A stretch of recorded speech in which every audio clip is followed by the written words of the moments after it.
This is Daily Blast Live. We're talking about what you're talking about. Get real. No. Y'all, This just is stop. a sham. It's finally here. Drum roll. Welcome to DBL. Happy Friday, ladies. Hey. I like it. You'd like wait for the response every time just to make sure it's a good temperature. Well, I appreciate the effort, but I'm not feeling the love. Do you know what I mean? Oh man, how can we help you out? All right, let's try it again. Okay. Let's try it again. All right, we'll bring it in. Welcome to DBL. Happy Friday, everybody. How we feeling, ladies? You have to be me cheering. Erica didn't do it. Erica wasn't in. You guys, A for effort. Thank you. A for effort, Erica. Gold stars. Keep it real. I gotta I am respect it. keeping it I gotta real. respect it. I respect it. Yo. Here we go. Let's get into some stories, okay? We want to start by giving a little shout out to Demi Moore, who turns 60 today. No love at all. No love at all. On a recent podcast, Demi said as she gets older, having good friends around her is essential to her well-being. Demi always says she can't do without her gal pals like Gwyneth Paltrow. There you go, Tori. Huh? Yay. There you go. Speaking of aging, Michelle Obama, who is 58, is always opening up about getting older. She told People magazine that she is struggling with menopause and that hot flashes and weight gain has slowly crept up on her. Let's watch. I am still physically active, and my goal now, instead of having Michelle Obama arms, I just want to keep moving. Just keep moving. Smart. So how do you guys feel about getting older? Menopause, we just had a woman talk, not on this show, but on a different show, talk about menopause. Yeah. It's something I don't have to deal with, but scary. Is it scary? I think, you have to be ready to age. Like, I don't know why people fight it so much, because it's inevitable. So really, I think what's most important about these conversations is 10 years ago, we weren't having them. Yeah. And they weren't open and they weren't accepted, which made people feel like it was something to be ashamed of. But I love that Michelle Obama is talking about, this was her thing. Her arms were the Michelle Obama arms everybody wanted. And she's saying now it's hard for Michelle Obama to get Michelle Obama arms. And it's because of all these hormonal changes. And I appreciate that. How do you guys feel? I feel like she cannot get more relatable.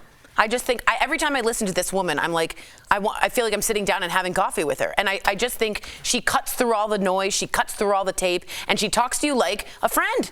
And politicians from here to Timbuktu can try to do that, but she just has it. And she can speak through the TV like I thought she was talking to me. So Michelle Obama is fantastic in that way. And to bring up menopause, hot flashes, we never even, spoke about armpits, sweating, all of that. Thank God, because you know what? That's half the population. And they're aging, and it's about appropriate time to talk about it. So good on her. I just love that woman. And I think that Michelle... I do.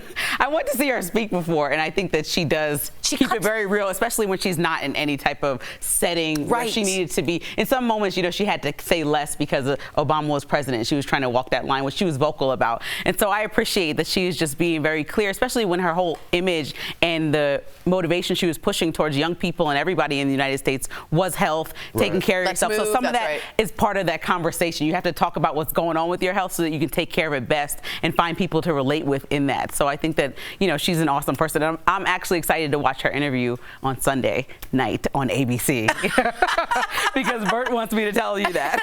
No, but also she's really going to do an interview, and she's awesome. And she's going to talk probably about a lot of this stuff, and she's on another book tour. And that's when you really get to see who this person is. Everybody was wondering who she was in the White House, knowing that black women especially, she doesn't want to hold her tongue as much as she had to. And so we're excited to see her always when she goes on these book tours, because it's like just peeling the layers of who's behind this sassy, amazing, very successful woman. And I'm excited to learn more.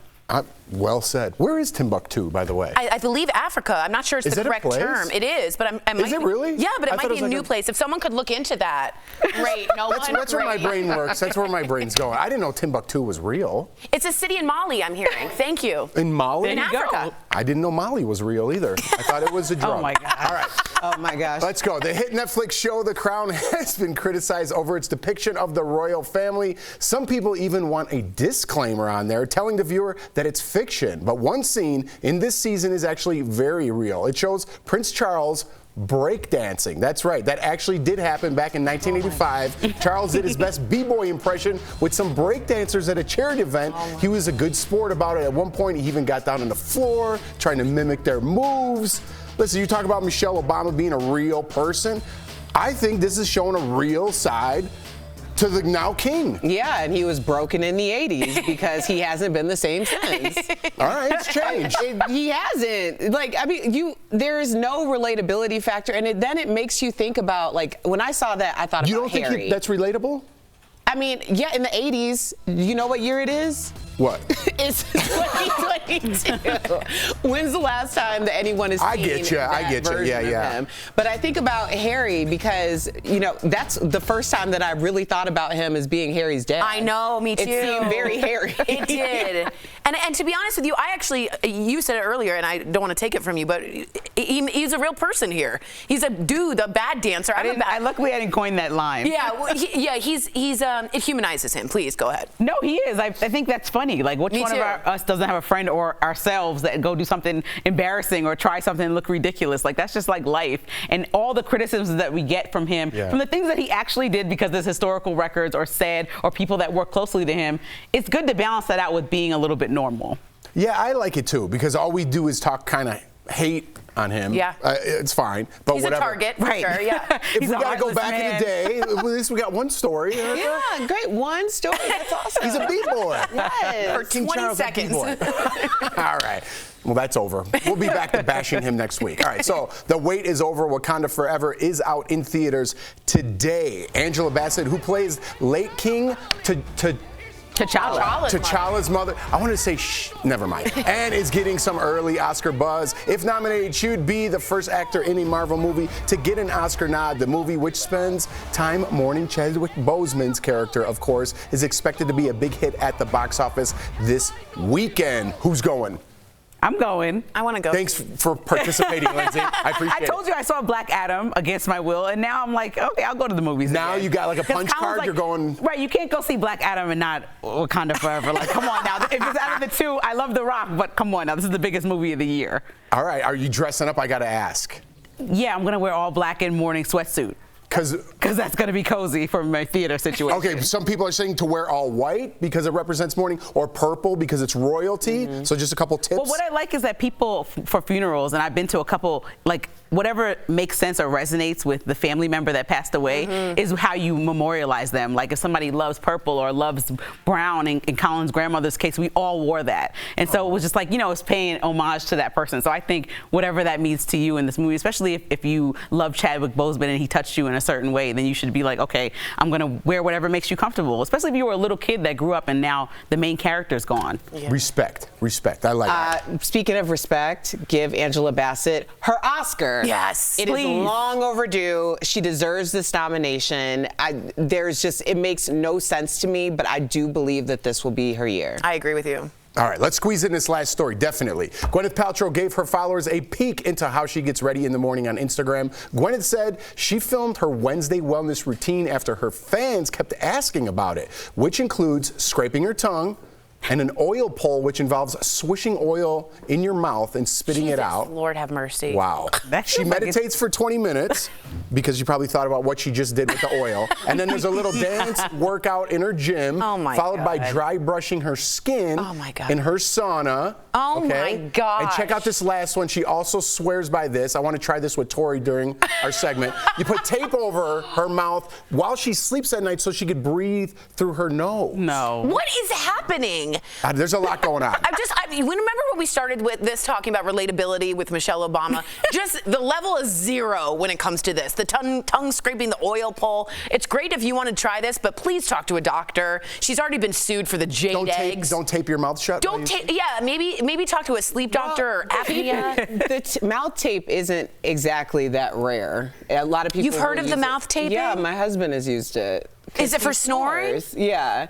What about and the then adhesive? The scraping of the tongue. What do you mean? Like over your lips and stuff, over like 8-hour it's not period? Like Too no, sticky. It doesn't. I was thinking like duct tape. No, it's not. That's what I was thinking. I was totally thinking duct tape. I worry about your nose. Most of these things aren't that crazy. The meditation part is the part that I can relate to. Yeah, I can like the meditation. 20 minutes of meditation The oil is fine. pull and the Yeah, tongue what's up with the scraping. oil thing? Have you ever heard of that? Well, everyone should be actually scraping their tongue. No, but then swishing with oil? Because after you scrape, I'm assuming that this is what she's doing, but after you're scraping, you put the oil in to detox.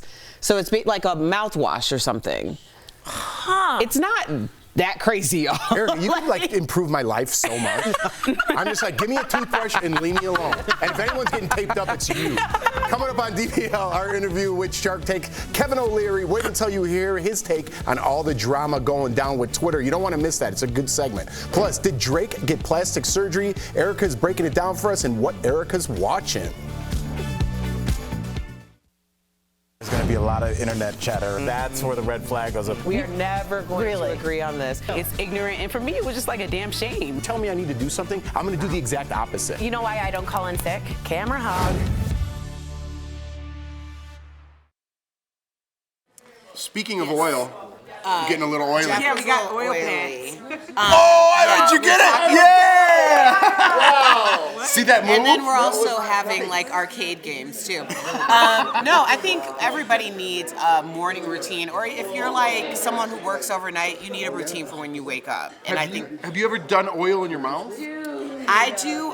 So all of my dental products are medical grade. Yeah. So I don't use an oil, but I do okay. use a medical grade mouthwash and like dual, like what they have at the dentist. Yeah, That's what yeah, I use yeah. at home. Yeah, you were born. But I went to the dentist and I was like, I mean, I go twice a year, to get my cleaning.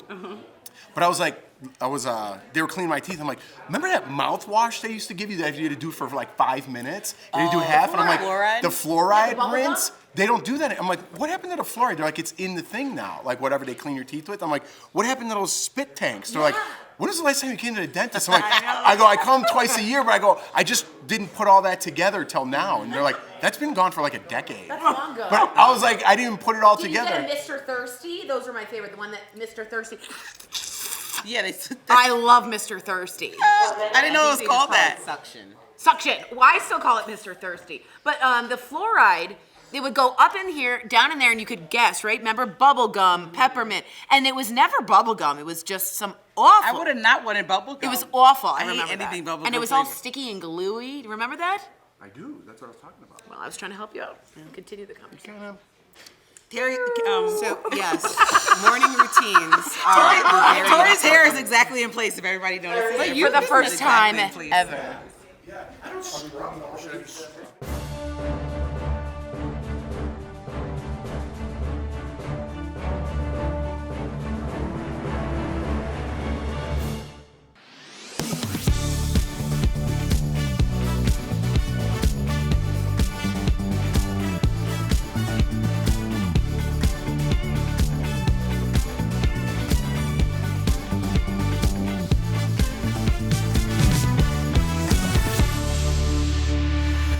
So has the Champagne Poppy had plastic surgery?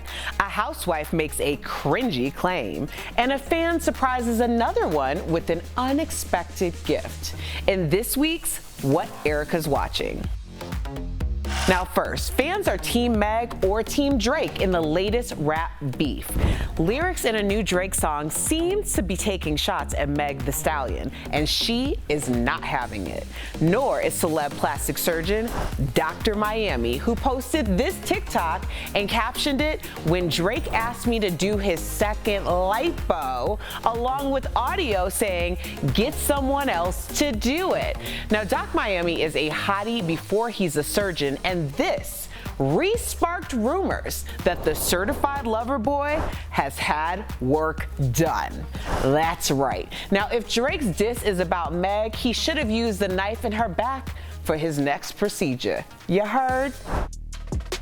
Although the Potomac housewives got together to bond, Candace clapped back at Ashley, who says Candace's husband, Chris, is playing the field and that he even slid into her DMs. Now, Candace responded claiming that Ashley's soon-to-be ex, Messy Michael, is not only creeping, he's the client of a man he allegedly hits up for sex. I was not supposed to talk about this person, but he says Michael Darby is a client of his.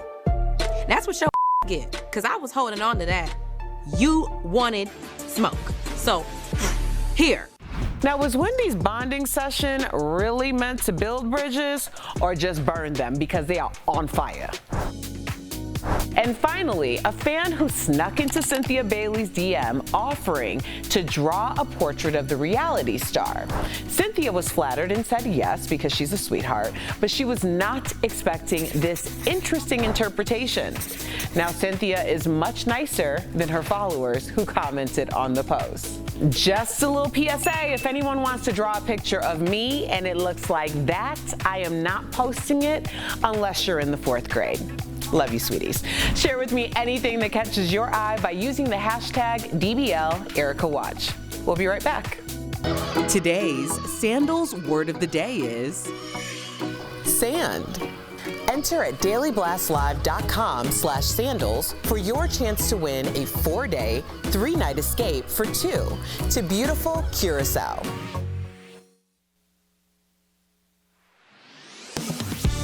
In March, President Biden signed an executive order allowing the Federal Reserve to explore the possibility of creating a centralized bank digital currency in the United States.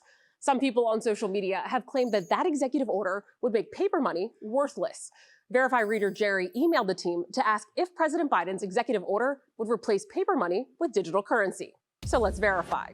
Our sources are Executive Order 14067, the Federal Reserve, the Atlantic Council, a nonpartisan U.S. think tank, and Aaron Klein, Senior Fellow in Economic Studies at the Brookings Institute. President Biden's executive order does not have anything to do with paper money. It asks the Federal Reserve to figure out how to create a central bank digital currency. The digital money that you're used to, the ones with credit card purchases or transactions on apps like Venmo or Zelle, well, those are managed by commercial banks, not the federal government. Cryptocurrencies like Bitcoin are also considered digital currencies, but they aren't issued or backed by a central bank. That wouldn't change under this executive order. Economics expert Aaron Klein confirmed to Verify that there is nothing in the executive order that ends or eliminates cash either.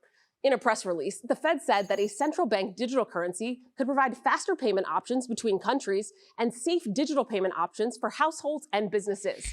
The government has not yet decided whether to create a central bank digital currency. It's just asked the Fed to look into what it would take to create one. So we can verify that no, Biden's executive order does not replace paper money with digital currency. Around 100 countries, apart from the US, are already exploring national digital currencies. According to the Atlantic Council, Jamaica and Nigeria have already started offering centralized digital currencies. Both of those countries still have paper money. With your Verify, I'm Ariande Till.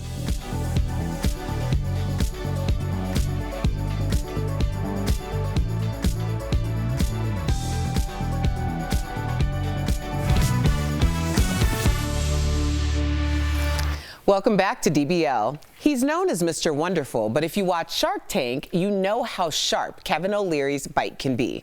Earlier, we caught up with the entrepreneur, and he has an interesting take on Twitter. Take a look.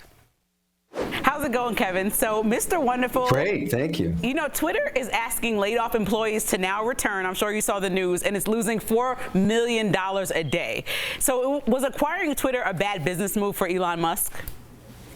I think he overpaid for it quite a bit, but there's a reason for that technically, because he had a bond deal in place, a debt deal, that can't be changed unless he changes the price. And the lenders did not want to close that deal. They're probably down about 30 to 40% mark to market on that debt right now.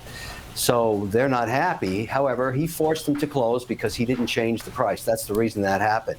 Now, all of this noise about Twitter laying off employees and whether celebrities mimic him or, set up accounts to prove one point or another, completely irrelevant. What's really going to matter is there's the first debt payment coming up in April, which is not that far away. And can he turn it around? Can he make it profitable by then so that instead of losing $4 million a month, it actually has cash flow to use to pay down debt? Because there's billions of dollars of debt on this thing. And I remind everybody, the reason he probably bought this, and think about it, Tesla and SpaceX, where he's created tremendous wealth for investors, has never spent a single cent on advertising. How did he do it? He advertised for free on Twitter. Every feature of a Tesla car he put out there on Twitter. So basically he used an unregulated network that was global to basically talk about his business every day. And he's one of the largest followers on Twitter. He's got millions and millions of followers. So this is his own network. Now he owns it. How many people get to own a global, unregulated network that you put out anything you want on it? That's an interesting proposition. We need you on the panel because that was a fantastic take. So since the pandemic, many employees are quiet quitting. I think I'm going to know your answer to this. Why is this a bad idea? It's an incredibly bad idea. You know, we look for this trait when we're hiring in all of my companies. I've got over 56 of them now that I'm an investor in. And what I try to do is ferret them out and make sure they work for my competitors. I want all these losers to work for somebody else. And I'm happy to send them there. Can you imagine when you're working on a team, you're trying to solve a problem, it's 5 o'clock, you haven't finished your work yet, you have to stick around 10 more minutes to actually solve something that's important, and you slam your laptop shut because you're quiet quitting at 5? That is such a stupid idea. I hope I can find all of them and make sure they work for everybody else. I love it. I love it. I have the question here. I'm supposed to ask you who your biggest competition on Shark Tank is. But what you said was so provocative. I do want to ask you, if you had 10 seconds to talk to Elon on Shark Tank, what would you tell him to do with Twitter? Well, anything he does is going to be better than what Twitter was. It was the worst managed social media company in history.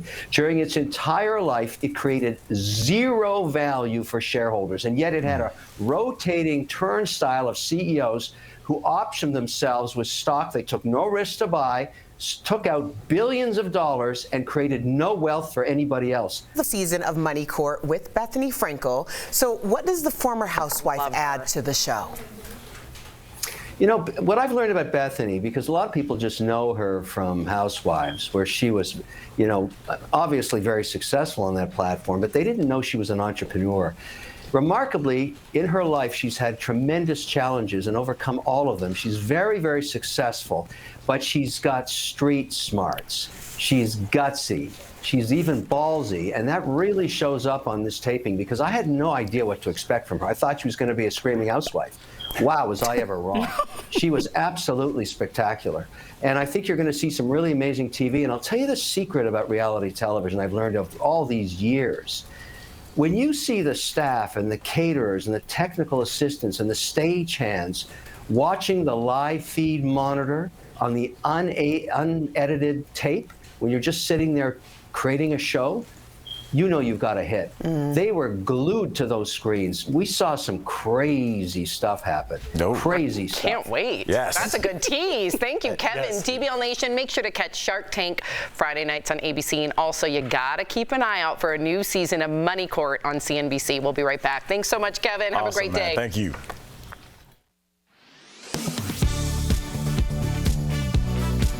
These days, paying by credit or debit card takes just a quick tap or the insertion of a chip.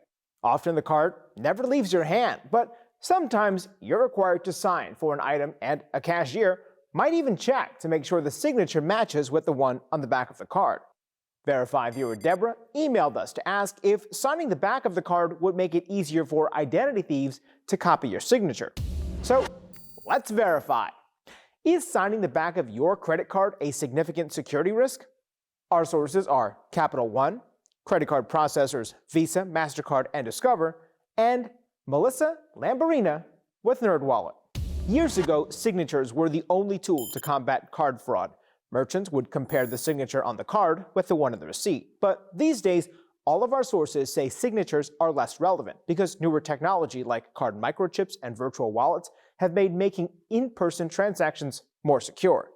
MasterCard doesn't even require issuing banks to have a signature panel on the back, although many still put one there and require you to sign to indicate that you've accepted the credit card agreement and that the card is ready for use. signing the back of your debit or credit card makes it valid. That might be required by banks or merchants, so it's necessary in order to be able to make a transaction, for example. As for whether signing the card can increase fraud, Discover points out that your signature is hardly a secret, but it would take a thief a lot of time and effort to forge it. Definitely longer than one would expect to spend in the checkout line. So, no, signing the back of your credit card is not a significant security risk. Some people write CID on their cards to prompt merchants to be extra cautious, but our sources don't recommend this. First, cashiers rarely look at people's cards, so it's unlikely they'd actually see your request. And second, Lamborina says if your bank requires customers to sign the card, then writing CID might mean your card isn't technically valid. Instead, she recommends just signing the back and monitoring statements for any fraudulent activity. With Your Verify, I'm Brandon Lewis. More competition on some popular flight routes could help your bottom line. Let's connect the dots. This week, Spirit is launching new flights to New York City and Miami. The airline taking on some key routes of American-dominated Charlotte Douglas Airport. Charlotte, LaGuardia, and Miami all serve as a hub for one of the biggest airlines in the world. And now with Spirit offering new flights to New York and Florida, American could face some stiff competition. A round-trip ticket to New York out of Charlotte could cost you only $90 on Spirit, but it doesn't include things like bags and reserved seats. Compare that to a $226 flight on American. But it could be good news even if you don't want to fly on Spirit. The competition could help lower costs of flights out of Charlotte on other major airlines as well. And that is Connecting the Dots. Escape the cold with a luxury included vacation to Sandals Resort's newest location, Sandals Royal Curacao. Enter at dailyblastlive.com/sandals for your chance to win.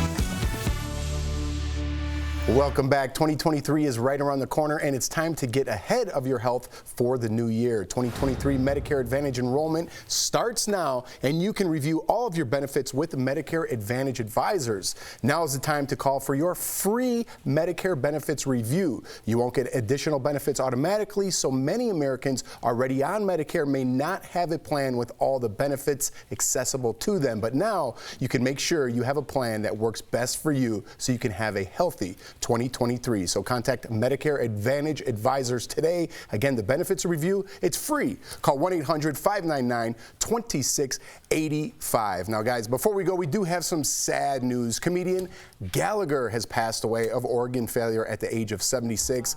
In the 80s, he was known for smashing things on stage, like watermelons with his homemade sledgehammer called the Sledge-O-Matic. He was also known for his witty wordplay and smart observational comedy. I remember watching him with my family. I don't remember the joke so much. Right, but I just the remember watermelon. when I was a little kid, him smashing things, and it was so appealing to me. It's Even still to this appealing day, to you. I like smashing things. So maybe it came from Gallagher in my early days. We got to get you to another one of those smash clubs. Yeah, well, I Great mean, things. or just set one up in my basement. Something Yeah, like just- let's send you Much to outside. clean up. It is too much. Protect Jordan. We'll do it out there. We'll do it out there. But that's some sad news. Yeah, I remember that guy. Him and Howie Mandel were like the first comedians That you remember? that I ever remember my parents watching. So, I don't know, a little throwback for me. DBL's new every day. Have a great weekend, everybody. Smash some stuff.